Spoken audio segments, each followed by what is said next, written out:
Welcome to St. Louis on the Air. I'm Don Marsh.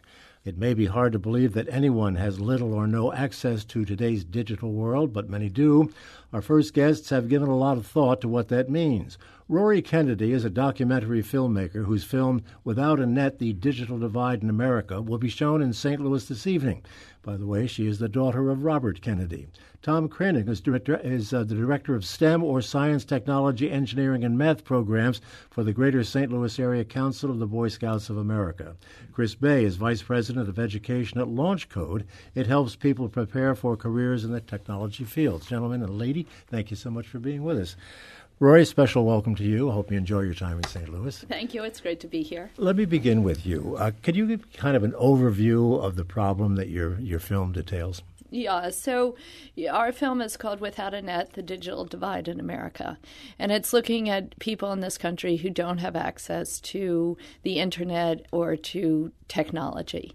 Our film focuses mostly on the public school systems. There's over 1 million classrooms in this country which are not adequately connected and don't have enough computer devices. And so it's a real challenge in this country. I remember when I started this film and saying, I'm doing a film about the digital divide and people who don't have access to computers and technology. And they would say, oh, well, what countries are you filming in? And I'd say, this is an issue right here in this country, and people are amazed. Now that you brought it up, how do we compare to other countries? Well, the truth is that in many ways we're really far behind, and there are a lot of countries in Asia and Europe, even in South America, who are really committed to technology and understand that it is the future, and they put the resources into that, and we really are not. I mean, in this country right now, there are 4 million STEM jobs that are going unfulfilled because we don't have enough people who have that knowledge base to fill them. So, and they say that 77% of jobs are going to require technology by the year 2020, which is right around the corner. So, and yet we're really not investing in it in a significant way. I think I've read that the divide that we're speaking about is more pronounced in the urban areas than in the rural areas. Is that right? Well, I would say actually that the rural areas are the most challenged because, when you're talking about high-speed internet connectivity, you really need fiber optic cables that can deliver the amount of information that we need. And the reality is it's much harder in rural communities to logistically to wire it, right? Because you're going much further distances to a smaller population. So for the phone companies, the telecommunication companies, it doesn't financially make sense, and that's where I think you really need the federal government to step in and have stipends and support that effort. Chris, how is this manifesting itself in your shop, Launch Code? Yeah, so Launch Code, we're a nonprofit dedicated to providing free access to education to adults to try to get into technology careers. So, Rory mentioned the 70% plus of jobs that will require technological skills. A growing proportion of those are jobs that require software development or related skills as well, and that's one of the biggest gaps in our economy. Over 1 million jobs will be unfilled in that area by 2020. And, Launch Code is trying to fill a need that exists from both individuals and employers, right? There are a lot of individuals who have been left behind by our educational systems that can't afford to go to college. They come out of high school with skills that are not applicable to a reasonable job. And so there's a growing gap between the haves and the have-nots, between the lower class and the upper middle class.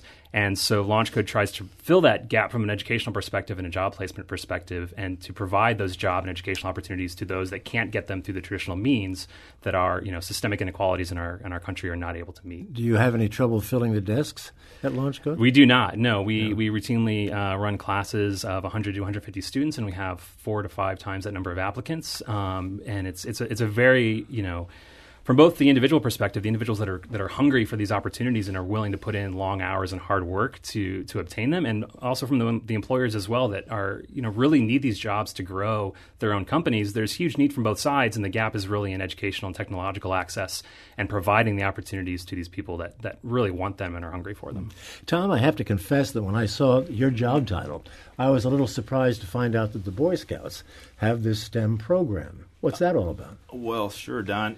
Well, I was actually very surprised myself. I'm a 28-year professional with the Boy Scouts, Eagle Scout, and I did a little bit of STEM-based badges back in the day, but honestly, for 108 years, we've always been in the education business in STEM.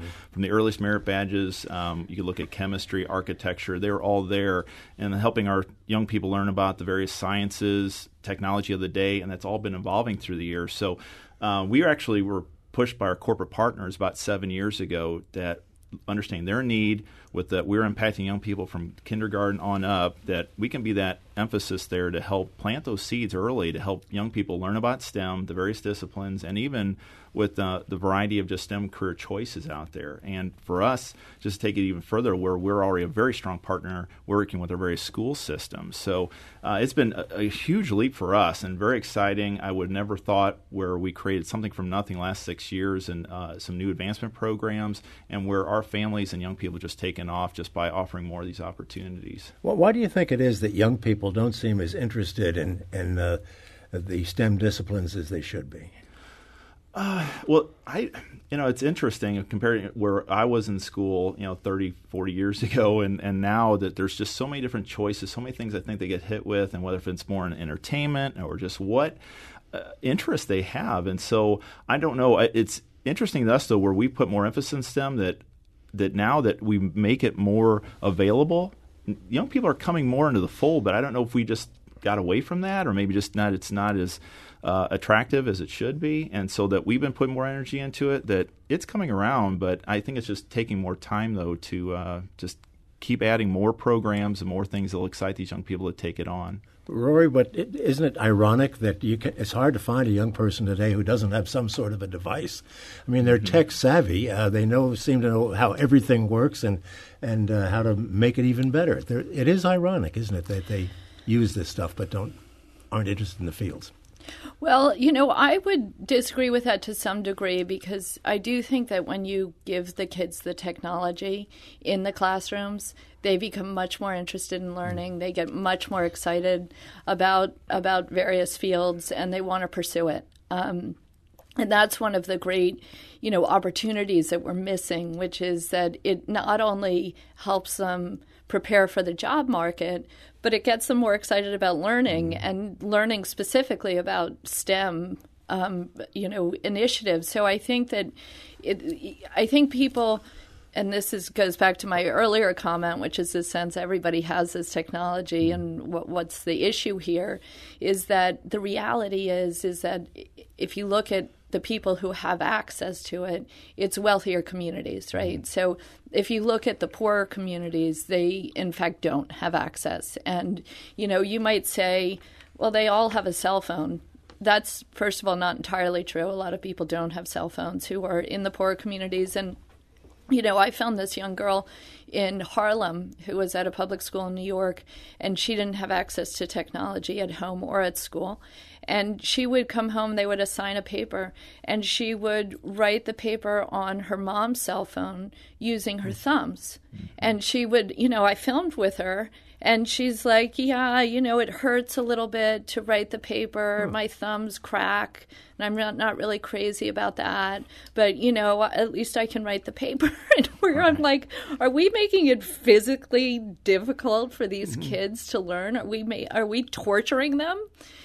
So that's the reality. I mean, yeah, they might have their mom's cell phone, but do we really want them writing papers on their mom's cell phone? Like, is that where we are as a country? Hey, Chris, you're just sitting there nodding like crazy. Definitely in agreement with everything Rory just said. I think that something we see a lot is LaunchCode doesn't work directly in the K-12 space, but we're working with individuals that are coming out of that space, right? And so there's a lot of talk and a lot of energy and a lot of nonprofits and different schools doing different initiatives to expose kids to technology, to expose kids to coding.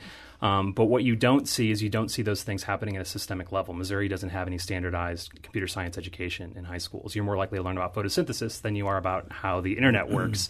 And I think we would all agree that the latter is far more important to modern jobs. And so, where you do see the energy, it happens to be in more affluent schools. In the St. Louis area, it's west of the city.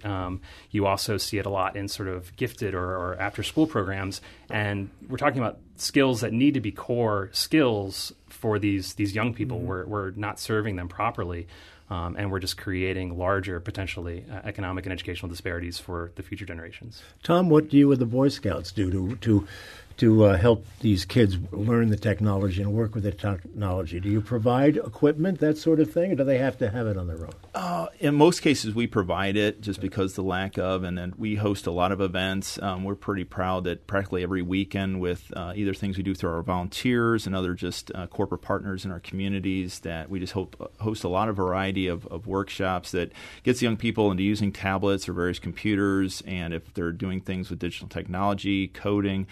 We have a really robust new advancement program called the NOVA program. So it takes our Merit Badge program to another level, and where they have to deal with experiments and having the interaction with professionals, and it's just that insight which has just been really tremendous. But for me, it's just the excitement of how hands-on it is, and whether they have it or not, but that we make sure with some of our activities, example, like even at the University of Missouri St. Louis, we do a STEM university. We've been doing that for 6 years, and when they've given us access to computer labs, chemistry labs, and just letting our volunteers come in and working along with some professors, that, these young people are getting a wonderful experience. But that's what we've been trying to do, at least if they have yet to have that experience, if it kind of plants that seed, gets them interested in doing more of those things with technology, and certainly working closer with our school districts to see that we can, while we do things after school and weekends, we can reinforce hopefully what's being taught or possibly not being taught. What percentage of these kids are poor? Oh, well, I would say we're working with about, I think, at least 25% of our membership, at least coming through like City of St. Louis and North County areas that are members, that we're really trying to push these programs to them, whether if it's at our camps, and we're making even mobile computer labs there for them to take advantage of. But that's where we're at least trying to impact a lot of just our entire really community. We serve in Greater St. Louis 51 counties, from this part of the Metro East, Metro North, or West rather, all the way down to the Missouri Boot Hill and Southern Illinois. So we really see it all. And then for my job, my team of 3, we really try to, with our volunteers, deliver a lot of STEM programs. So it's been quite a ride these last 6 years just to keep impacting 67,000 young people within that membership. Rory and Chris, is this the answer? Is this the way it has to go, do you think? Well, I think ultimately you want, a more systemic approach. I mean, I think this kind of efforts are hugely important, and we need to do everything we can. I mean, ultimately, I would like the federal government to step in a big way, because to have to reach the numbers of people that we need to reach in the entire country, you really need, for example, looking back at the history of our country, when we developed the telephone system. The phone companies said we can't afford to get to these rural areas, and the government stepped in and subsidized that effort. So I think you need something significant on a federal level at this point. But in the meantime, these efforts are absolutely essential, and everything that the communities are doing, we need the state governments, we need the federal governments, obviously the local governments. I think we need nonprofit organizations like the Boy Scouts of America, and then also corporations to step in, and we're seeing that, and it's a bit of a makeshift approach, but I'm here because the public library here in St. Louis is making a big effort to get people connected and making sure their library systems are connected, and not just the central library, but the remote libraries, which are in these locations where the need is even greater. And, that's fantastic, and that is essential to get, because nobody else is doing it right now. So, these efforts are magnificent.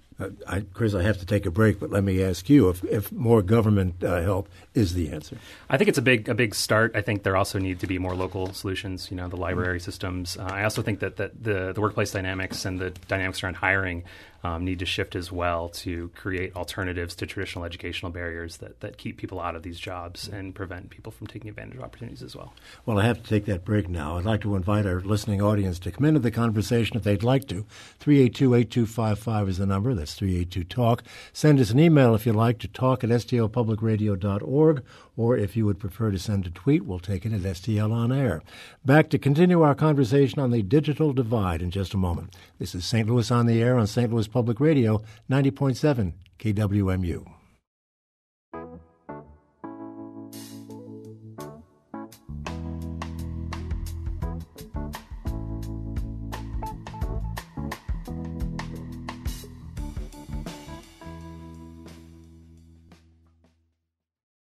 And welcome back to our discussion about America's digital divide.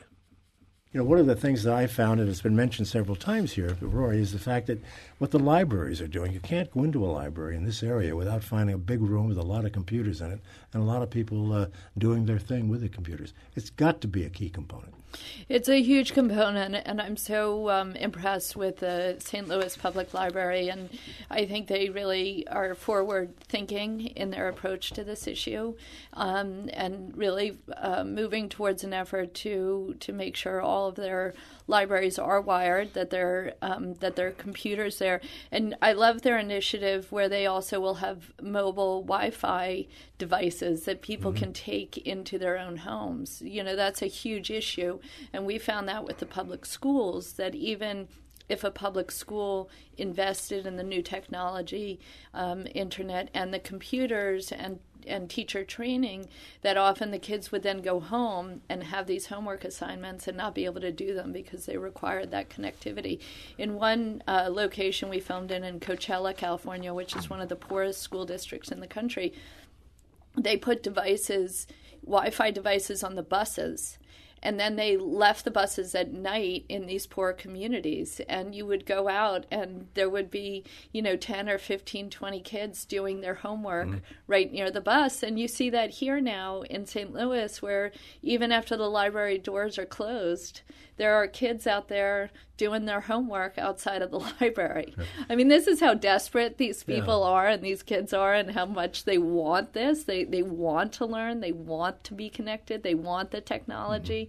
So, it's great that St. Louis, the public libraries, are giving it to them. It's great the initiatives that both the panelists here are doing. And right now we just got to do everything. And, I would just add one more point, which is, this is a great opportunity where it is relatively low cost to really start evening the playing field and providing access to people who historically in this country have really been left out. Low cost in terms of acquiring the equipment? Yeah, just in the big scheme of things, you can get computers and internet available to kids who don't have resources, and a whole world opens up to them.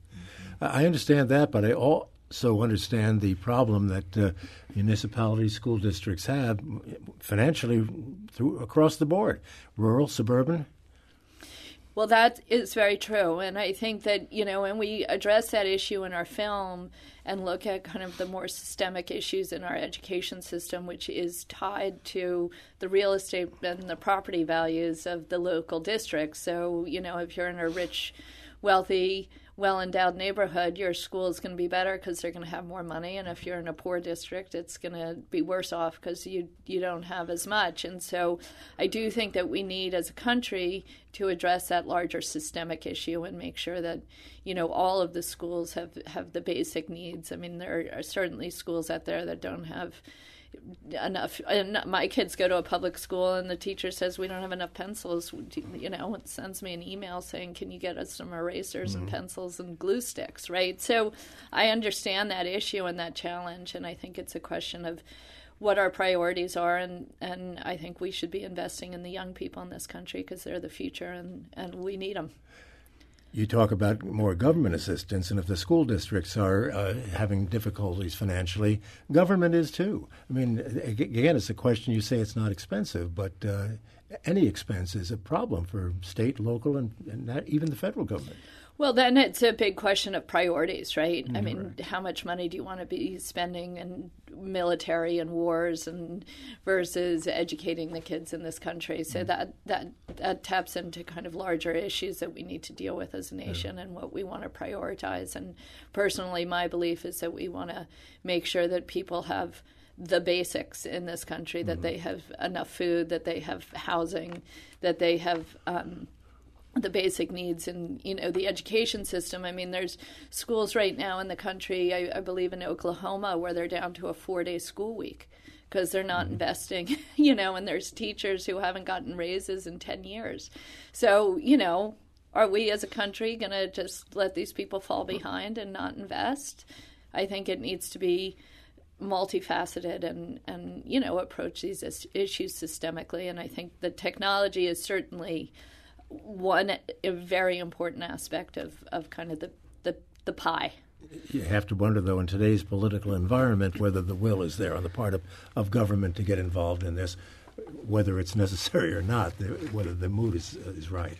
Yeah, well, maybe in the midterms we'll have a change of direction. Yeah. Spoken like a true Kennedy, right? Exactly. A hopeful Kennedy. Right. Chris, what sort of initiatives is Launch Code involved in to kind of deal with this? Well, we have our own education programs that we offer to the public. They're free and accessible, and talking about the access and the prioritization that Rory was talking about, it really is, there are ways to do this that are palatable, I think, at every level of government. I mean, if you look at the cost to educate someone in a technological field, you might try to equate that with a 4-year degree, but with the work that Launch Code's doing, we're able to get that cost down to, $1,000 to $2,000 per individual, and then at the same time, turn someone who may have a household income of $30,000 or less a year within a year to somebody who has a household income of $50,000 to $60,000. So the economic return on investment is huge there for the individuals and for the communities. So it is a matter of prioritization. And so we provide this educational programming for free in our space to the community to specifically drive this growth and to fill individual job opportunity and economic growth opportunities, but also, company needs as well. It comes from both sides. And I would just add to that I read a statistic or heard one this morning that the unemployment rate in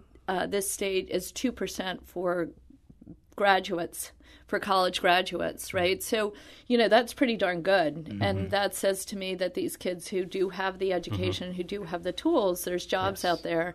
And yet there's another statistic about St. Louis that 50% of the families here don't have access to the technology that they need. So, that's where the divide is, right? And that's what we need to bridge and kind of fill that gap.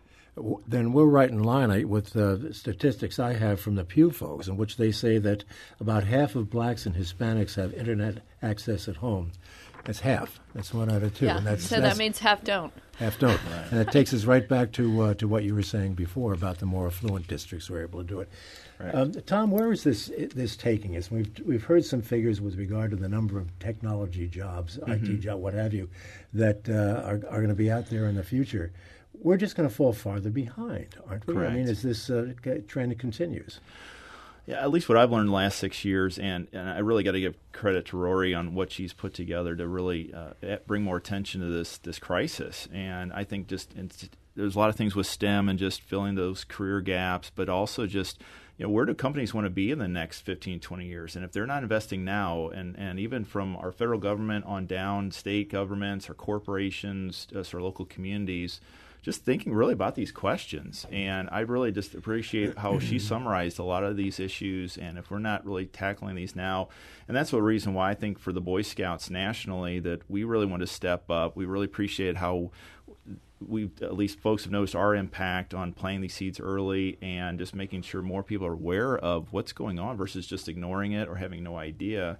So I think as long as these efforts continue and this marketing and this publicity of these issues, I think this wake-up call will help, and we're going to start seeing some things change. And so I'm really delighted to be a part of this and helping. Rory, is the corporate world getting involved at all? I mean, they are. Yeah. No, I'm really happy to report they are. I mean, I think, this project came to be for me through an initiative that Verizon has to try to give computers and one-on-one to middle school kids across the country. So each kid gets their own computer, their own device that they can then take home with them. And then they also provide internet connectivity as well as teacher training. And those are kind of the three aspects of this issue that you need to invest in all three for it really to have the impact that you want.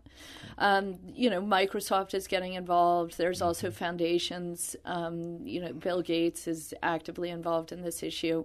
So you're seeing it come from the foundation world, corporate world, are absolutely stepping in important and significant ways. But again, my personal feeling is that this issue is so important that it needs to be a priority of the federal government. And you're seeing it happen in other countries. Other countries are investing 100% in this issue and making sure that their population is prepared for the future. And my concern is we're going to fall behind on a global scale, and you can already see that happening. So, it's sort of a question of what are our priorities and what impact do we want to have internationally as well. Wasn't Gates at one time trying to provide every young person in Africa with a tablet? It seems to me that he was talking about that at one juncture. I know he's been invested in both the United States as well as international efforts to provide connectivity and computers to large populations. I'm not sure that it's every kid in Africa. That's a lot of people. A lot of people. Well, but I like his vision. He's got a lot of money. Yes, that's true. what way people look at it. We have a question here from a listener asking, how will the loss of net neutrality impact this issue? Is that... Well, I mean, I can chime in here. I think that when you look at how people who don't have access to 4-year degrees can get access to education, we're talking about online resources, right? There are a lot of free and accessible online resources. LaunchCode provides our curriculum online, as well as a lot of other organizations. And when you introduce the idea of net neutrality and having certain types of content restricted based on what you can afford to pay for, even if you do have internet access in the first place, you're just cutting off a lot of access to educational materials that are sort of really providing opportunity to those that don't have them today. And so that's a huge threat. Right. We have to wrap this up, and I want to give each of you a chance to have a final thought on this. Tom, I'll start with you. A final word for our audience? Well, again, I appreciate being here with you today, Don, as well as the efforts that Rory's put together to really enlighten, our nation on this crisis, and I think it's going to make a huge difference to make a change, and that we're helping to get the basics to our young people and to learn what's available with technology and where that can just take our country further with having that knowledge placed in those young people and what careers career paths they go down later. So I'm just excited to be a part of this huge effort. And again, Rory, thank you for just making this whole thing happen. So appreciate that. Rory's film, Without a Net, will be shown this evening at 6:30 at the Central Library downtown. Is that a free event? It is free, and I encourage people to come, and I would love for them to see the film. It's also available online. National Geographic broadcasts the film, but we would love people to come tonight, and I'm just excited to support the effort again of the St. Louis Public Library, because I do think it's a role model, and to get the community to be both aware of it and support it and get behind it is essential in the larger effort. And Chris, a final thought? Yeah, I think that just to echo the sentiments earlier, that this needs to be a systemic thing at the government level, at the federal level, but there also needs to be a lot of energy put into nonprofits, into local municipalities. The public libraries are having a huge impact on this space as well, so we can't look to one entity or one organization to solve this problem for us, and it's not going to go away anytime soon. All right. Thanks to filmmaker Rory Kennedy. Her film, Without a Net, as indicated, will play this evening at 6:30 at the Central Library downtown. Thanks, too, to Tom Kroenung of the Boy Scouts and Chris Bay of LaunchCode. This is St. Louis on the Air on St. Louis Public Radio, 90.7 KWMU.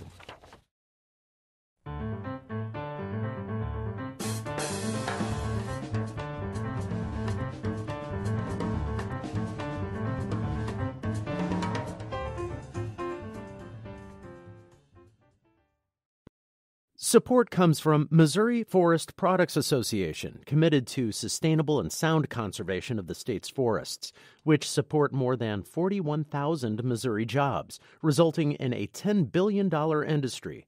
ChooseWood.com.